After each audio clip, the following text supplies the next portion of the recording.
特朗普再次出手，乌克兰安全保障出台。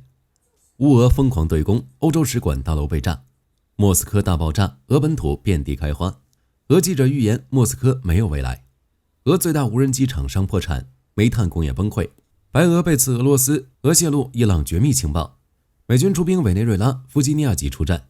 以哈决战爆发，胡塞武装高层被团灭。精彩内容马上开始。对于乌克兰来说，过去1周内的事情只能说喜忧参半。特朗普的承诺又没有实现。不过，北约与欧盟已经敲定队伍安全保障。在俄军空袭美国工厂后，特朗普的态度发生了一些改变，不仅指责拉夫罗夫胡说八道，还公开承诺，如果俄罗斯回避和谈，那就对其发动经济战。内容包括但不限于2级制裁。如果能顺利实施，俄罗斯经济倒退就是板上钉钉的事。火力军当时的想法就是这次承诺可能也不会兑现，只是没想到结果来得那么快。还没1周的时间，特朗普就想着躺平，退出外交势力。根据 Axios 的报道，白宫高级官员表示，我们将袖手旁观，让他们打一段时间，看看会发生什么。自特朗普上台后就一直偏向普京，现在还想与俄罗斯进行能源合作。在和谈问题上则是打压乌克兰，希望泽连斯基接受俄罗斯提出的和平协议。幸运的是最终都失败了。在这种情况下，特朗普也没办法了，于是选择躺平，乌俄双方随便打。就火力军而言，不管特朗普做什么，只要美国继续通过北约向乌克兰出售武器，那一切都好说。击败俄罗斯就是欧洲、乌克兰的任务了。虽然和平遥遥无期，但乌克兰安全保障已经出台，北约将部署3道防线来保护乌克兰的安全，美国也会出手。根据英国金融时报的报道，为了保护乌克兰的战后安全，北约和欧盟设立了3道防线。第1道防线就是在乌俄前线设立非军事区，派遣维和部队进行巡逻。第2道防线则是由北约武装和训练的乌克兰部队守护防区边界。第3道防线就是由欧洲主导并得到美国支持的威慑力量。在维和部队方面，主要由欧洲负责。英国金融时报报道，冯德莱恩在接受采访时表示，欧洲多国正在商讨维和部队的具体方案，人数大概为数万。美国不会派遣地面部队，仅提供空中和情报方面的支持。顺带一提，即使乌俄战争结束，欧盟也会继续向乌克兰提供援助。就像之前说的那样，乌克兰足够强才是最好的安全保障。根据目前的情况来看，在乌克兰部署维和部队，俄罗斯大概不会同意。按照俄总统新闻秘书佩斯科夫的说法，这是冲突的根源之一。不过特朗普认为，对于俄罗斯来说，北约在乌克兰部署军队不是问题，事实也的确是这样。乌俄战争打到现在，俄罗斯其实已经输了。芬兰和瑞典加入北约后，北约已经可以在俄罗斯家门口部署军队，是否同意在乌克兰部署军队已经不重要了。除非俄罗斯想要继续入侵乌克兰，最终结果如何，火力军将持续关注。战场之上，乌俄双方展开了疯狂对攻。乌克兰的远程精确武器使俄罗斯失去至少 20% 的电油能力。俄发动自开战以来第2大规模的空中攻击，欧盟使团大楼都被炸了。在过去1周里，俄罗斯最开始减少对乌本土的袭击，每天近100个目标，对乌克兰没什么影响。火力军以为俄罗斯不行了，没想到普京攒了一波大的。8月28日凌晨，俄罗斯629个目标冲向乌克兰全境，包括598架见证者无人机和诱饵，2枚匕首，9枚伊斯坎德尔 M 导弹，以及20枚 KH-101巡航导弹。就规模而言，自乌俄开战以来，这次袭击能排到第2。不过乌克兰早已今非昔比，面对俄军的空袭，乌军拦截了590个空中目标，成功率达到了 94%。这个成绩已经很好了，谁也无法保证100%的拦截率。不过这个数量实在是太多了，还是对乌克兰造成了一定的影响。欧盟驻乌克兰使团大楼都被炸了。冯德莱恩所说的欧洲正在制定向乌克兰派兵具体方案，就是在大楼遇袭后发表的言论，未来或许会有更进一步的回应。继本次空袭后，在8月30日，俄罗斯又来了一次大规模空袭，其中包括537架无人机、45枚导弹。因为前线毫无进展，俄罗斯这是把全部希望都寄托在空袭上了，想要通过袭击基础民用设施对乌克兰民众施加压力，逼迫乌克兰政府同意俄罗斯的条件。火力军只能说俄罗斯这是想多了。俄军这582个来袭目标，乌军击落了548个，拦截率大约为 94.2%。这个数字的拦截率决定俄罗斯无法对乌克兰本土造成太严重的影响。普京想要看到的一幕注定无法实现，反而是俄罗斯马上就要撑不住了。在制裁与乌克兰空袭的双重打击下，俄罗斯的经济已经有了崩溃的前兆，这点我们后面再聊。俄罗斯空袭乌克兰，乌克兰自然也会反击。在过去1周内，俄罗斯本土遍地开花，莫斯科迎来大爆炸，一家商店被严重损坏，重伤了俄罗斯安全局的高管。阿列克谢季托夫不过这次爆炸并不是乌克兰无人机造成的，有消息称这是乌克兰特工展开的破坏行动。乌军的打击重点还是俄罗斯的炼油厂与后勤枢纽，比如萨马拉的塞兹兰炼油厂、古比雪夫炼油厂、梁赞莫斯科主输油管道、克拉斯达诺尔地区的阿菲普斯基炼油厂、布良斯克州的石油调度站等。就结果来看，俄罗斯初步损失了超过 23% 的炼油能力。战场之外，俄罗斯记者预言莫斯科将迎来崩溃，实际的确如此。事实证明，俄罗斯也有好人。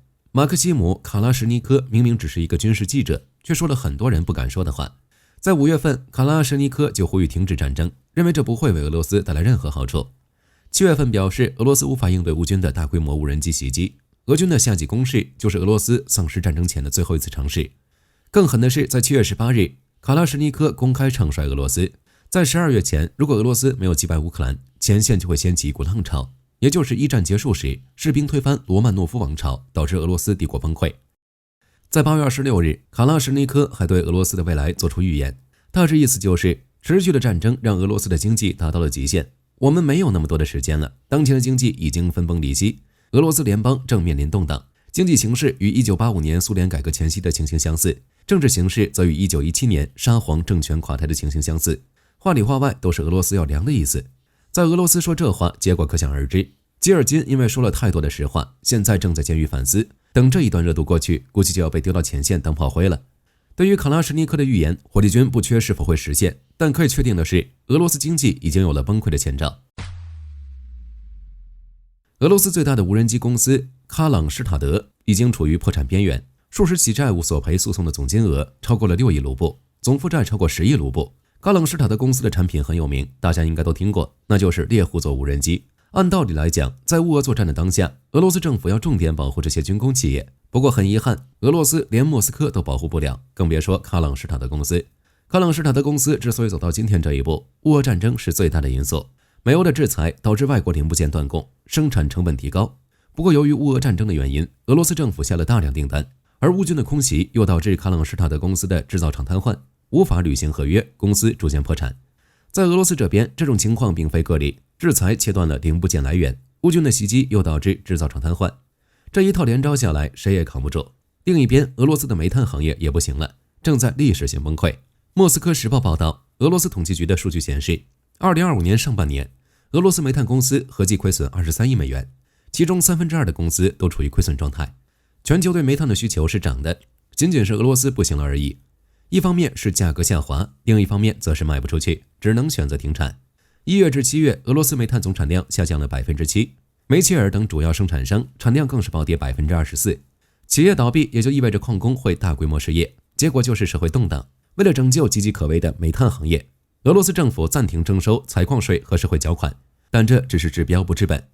结合俄造船厂等企业裁员，火力军预测，如果情况一直持续下去，俄罗斯内部很快就会迎来动乱。当然，这不是没有解决办法，俄罗斯可以将这些没有工作的人拉到前线，或者当苦力，弥补劳动力短缺的问题。在俄罗斯面临困境的情况下，白俄选择了视而不见，还与特朗普进行通话。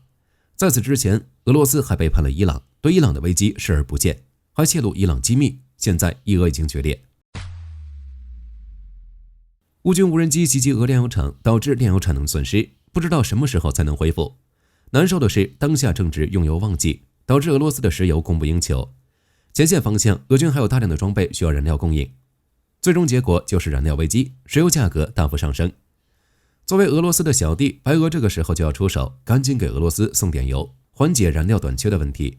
不过白俄却选择了背刺，卖给俄罗斯不可能，这家伙太穷，给的钱太少，将1吨汽油卖给俄罗斯，售价还不到1000美元，但是卖给印度、非洲等国家，价格可以达到1300美元至1900美元。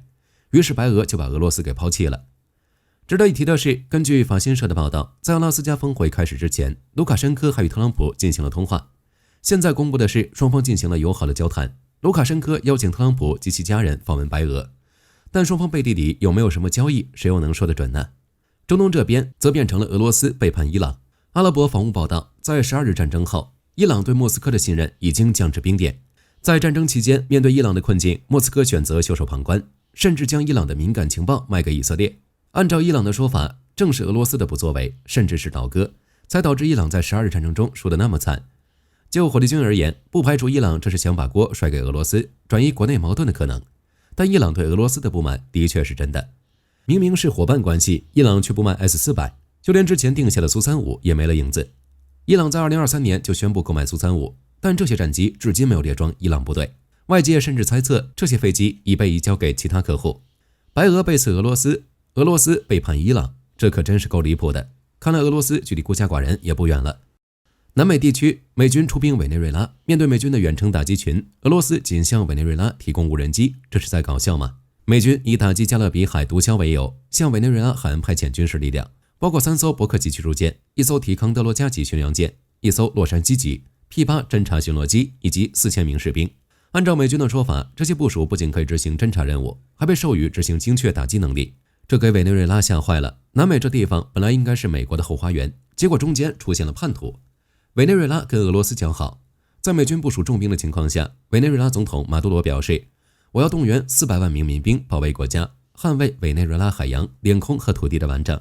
俄罗斯也表示干就完了，计划向委内瑞拉援助见证者无人机，至于更多的支持没了。如果火力军是马杜罗，现在已经骂人了。面对洛杉矶级与伯克级无人机有个屁用，并且根据媒体的报道，美军的弗吉尼亚级核潜艇也被派到了委内瑞拉，这下更不用打了，直接举白旗投降吧。委内瑞拉的这些民兵弹药够不够都不好说。中东方向以哈决战已经打响，胡塞武装高层被团灭。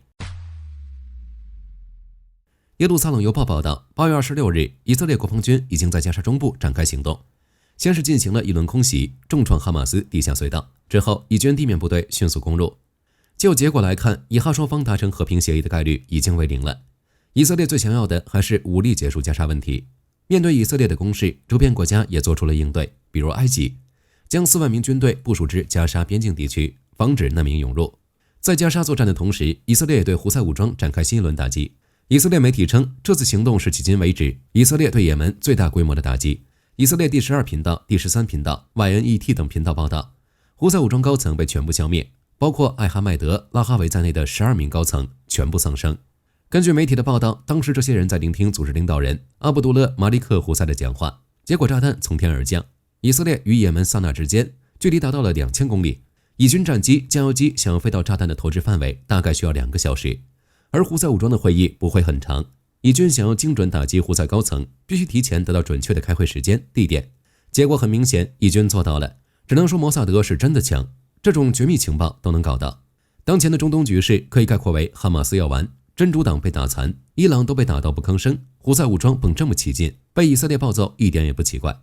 不过胡塞武装拒绝承认损失，还表示我要实施报复。对于这点，大家看看就行了。胡塞武装拿什么报复？4架无人机袭击以色列4个地点，然后全部成功。骗骗自己人就行，不要拿出来说了，徒增笑柄而已。好了，这期视频到这儿就结束了。各位觉得特朗普会袖手旁观吗？可以在视频下方留言，大家一起讨论。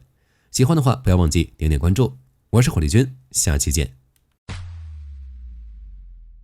好的，各位观众，今天给大家推荐一款 T 恤，不仅超有态度，还堪称性价比之王。首先，它超级轻，拿在手上轻飘飘，穿上身更是零负担，舒服到让你忘了它的存在。其次，面料剧透气，就像会呼吸一样，就算在外面跑1天，也能保持干爽，彻底告别黏腻感。最关键的是，价格真的让我惊掉下巴，仅需很少的钱，你就能拥有这份清爽。质量和舒适度绝对远超这个价位，闭着眼入都不亏，多买几件换着穿也毫无压力。链接已经给你们上了，这种宝藏 T 恤手慢无，赶紧去抢。